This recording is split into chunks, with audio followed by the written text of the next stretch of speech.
তুমি করো, নষ্ট করে ফেলাও, এটা সেটা, মানে বিভিন্ন রকমের। তো আমি তার বললাম কি যে দেখো শান্ত হয়, ট্রাই আমরা দেখি কি হইতেছে। আসসালামু আলাইকুম দর্শক মণ্ডলী, আশা করি আপনারা সকলে অনেক ভালো আছেন। 4 বছরের প্রেমের সম্পর্ক চাঁদনী আক্তার নামে দর্শক মণ্ডলী স্ক্রিনে ছবি দেখতে পাচ্ছেন কিশোরী এই মেয়েটি, যে নাকি হাসান মাহমুদ সাজিন নামে দর্শক মণ্ডলী এবার স্ক্রিনে ছবি দেখতে পাচ্ছেন। এই যুবকের সাথে 4 বছরের প্রেমের সম্পর্ক, এমনকি 4 বছর প্রেমের সম্পর্কে বিবাহর প্রতিশ্রুতি দিয়ে সেই কিশোরীকে যেভাবে বারবার শারীরিক সম্পর্কে মিলিত করা, এমনকি এক পর্যায়ে যেভাবে সেই চাঁদনী আক্তার সেই কিশোরী যে নাকি অন্তঃসত্ত্বা হয়ে পড়লে সেই সাজিন সেই যুবক যে নাকি সেই চাঁদনী আক্তারের সেই গর্ভের সন্তান নষ্ট করে দেয়। সেখানে আবারও যেভাবে শারীরিক সম্পর্ক মিলিত হওয়া, সেই সাজিন সম্পর্কে যেভাবে তার বাড়িতে বিবাহর প্রতিশ্রুতিতে সেই চাঁদনী আক্তারের অনশন, তাকে বিবাহ না করলে সে আত্মহত্যা করবে। 4 বছরের প্রেমের সম্পর্ক, এমনকি সেই কিশোরীর সেই প্রেমের সম্পর্কে সেই চাঁদনী আক্তার যেভাবে সেই সাজিনের বাড়িতে অনশন করলে যেভাবে সেই পরিবার থেকে তাকে নির্যাতন করা হয়, এমনকি সেই খাওয়া দাওয়া বাদ দিয়ে সেখানে সাজিনের বাড়িতে তার একটি বক্তব্য ছিল, তাকে বিবাহ না করলে সে সেখানে আত্মহত্যা করবে। প্রেমের সম্পর্ক, এমনকি সেই প্রেমিকের বাড়িতে বসে সেই চাঁদনী আক্তারের যেভাবে করুণ পরিণতি, তুমি করো, নষ্ট করে ফেলাও, এটা সেটা, মানে বিভিন্ন রকমের। তো আমি তার বললাম কি যে দেখো শান্ত হয়, ট্রাই আমরা দেখি কি হইতেছে। তারপরে এই কথাগুলো বলার পরে তারপরে সে বললো কি যে আচ্ছা তুমি এখন এরকম নষ্ট করে ফেলো, তারপরে বা যদি ফ্যামিলি ভাবে বুঝাই, ফ্যামিলি যদি মনে না হয় তারপরে আমি দেখবো। তার ভাবির বাসায়, তার মামাতো ভাইয়ের বউয়ের বাসায়, এখানে পটুয়াখালীতে, ঢাকাতে, বিভিন্ন জায়গায় আমাকে বলতেছে কি যে মানে পরিবারের সাথে কথা বলি, পরিবারের সাথে কথা বলে তারপর তোমাদের সম্পর্কটা, আমাদের সম্পর্কটার কথা বাসায় বলি।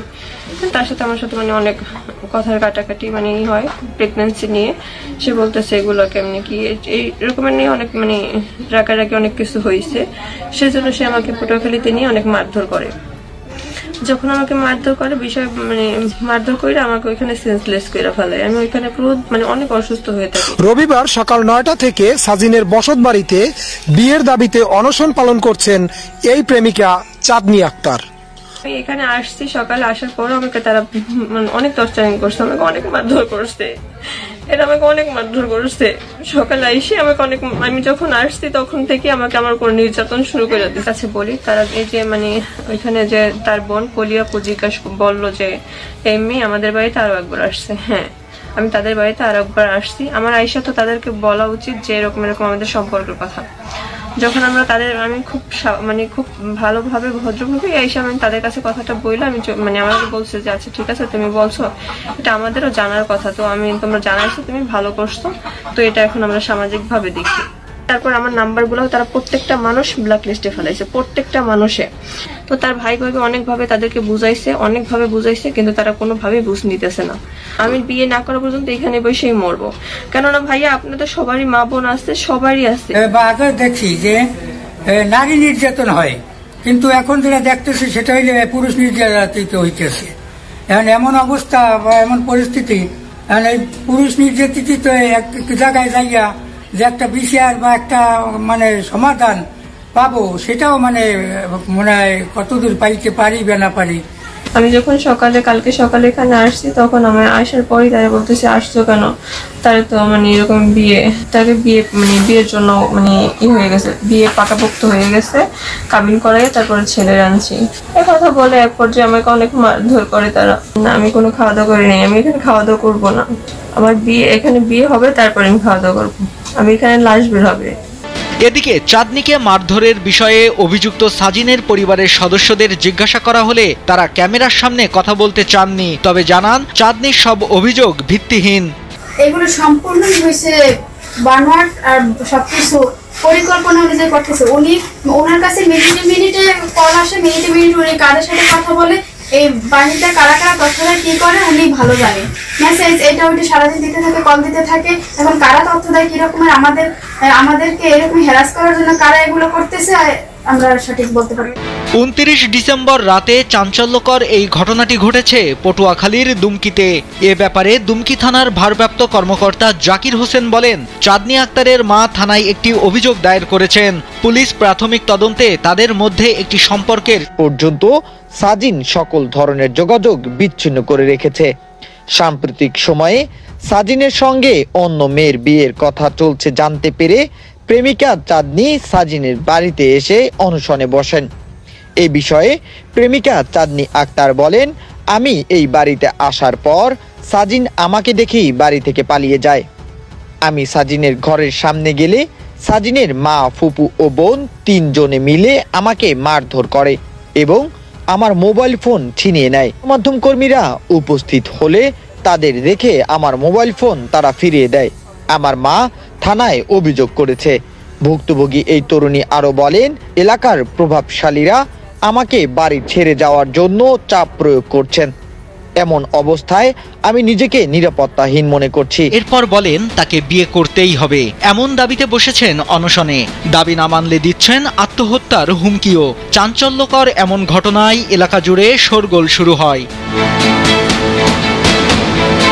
প্রেমিকা চাঁদনি আক্তারের অভিযোগ, গেল 4 বছর ধরে হাসান মাহমুদ সাজিনের সঙ্গে তার প্রেমের সম্পর্ক চলছে। সম্পর্কের কারণে তাদের মধ্যে নিয়মিত দেখা সাক্ষাৎ হয়েছে। এক পর্যায়ে বিয়ের প্রলোভন দেখিয়ে চাঁদনির সঙ্গে শারীরিক সম্পর্কে জড়ান প্রেমিক সাজিন। কয়েক বছর পর্যন্ত বিয়ের আশ্বাস দিয়ে আসলেও গেল মেয়ের বিয়ের কথা চলছে জানতে পেরে প্রেমিকা চাঁদনি সাজিনের বাড়িতে এসে শুরু করেন অনশন। পালিয়ে যান সাজিন। চাঁদনি জানান, সাজিনের ঘরের সামনে গেলে তার মা ও বোন তাকে মারধর করে মোবাইল ছিনিয়ে নেয়। গণমাধ্যম কর্মীরা এসে উপস্থিত হলে মোবাইল ফোন ফিরিয়ে দেয়। যদি সাজিনের সঙ্গে তার বিয়ে না হয় তাহলে আত্মহত্যারও হুমকি দেন চাঁদনি। তদন্তে গেছে, বিস্তারিত আমাকে আর জানায় নাই, আমরা আইনগত ব্যবস্থা নিতেছি। এদিকে বিষয়টি নিয়ে বেশ অস্বস্তিতে আছে সাজিনের প্রতিবেশীরা। তাই বিষয়টি দ্রুত সমাধানের দাবি জানান তারা। আপনার সম্পূর্ণ ভিডিও ক্লিপ দেখলেন পটুয়াখালীর দুমকিতে, যেখানে সেই ঘটনা নিয়ে সেই কিশোরী মেয়ে যেভাবে সেই চাঁদনি আক্তারের বর্ণনায় উঠে আসে সেই ভয়াবহ চিত্র, তাকে যেভাবে 4 বছর ব্যবহার করা হয়েছে, এমনকি বিভিন্ন স্থানে ঘুরতে নিয়ে যেভাবে সেই শারীরিক সম্পর্কে অন্তঃসত্ত্বা হয়ে পড়ে সেই মেয়েটি যে নাকি তার সন্তান নষ্ট করতে বাধ্য হয়, এমনকি হাসান মাহমুদ সাজিন নামে সেই যুবক সম্পর্কে সেই কিশোরীর যে বক্তব্য ছিল, সেখানে যেভাবে নিজের সম্মান রক্ষার্থে এখন সেই কিশোরী যে নাকি হাসান মোহাম্মদ সাজিনের বাড়িতে অনশনে বসেছে, সেখানে তার একটি উক্তি ছিল তাকে বিবাহ করতে হবে, অন্যথায় সেখানে সে আত্মহত্যা করবে। বিবাহের পূর্বে শারীরিক সম্পর্ক, এমনকি 4 বছরের প্রেমের সম্পর্কে চাঁদনি আক্তার নামে সেই কিশোরী মেয়ের যে বক্তব্য ছিল, আপনার সম্পূর্ণ ভিডিও ক্লিপে তার কথা শুনলেন। সেখানে যেভাবে সেই মেয়েটির এখন করুণ পরিণতি, এই সম্পর্কে আপনাদের তথ্য মন্তব্য কমেন্ট বক্সে জানাবেন। সকলে সচেতন থাকবেন, পরিবার নিয়ে ভালো থাকবেন, সুস্থ থাকবেন। দেখা হবে পরবর্তী অন্য কোনো ভিডিওতে। সে পর্যন্ত আল্লাহ হাফেজ।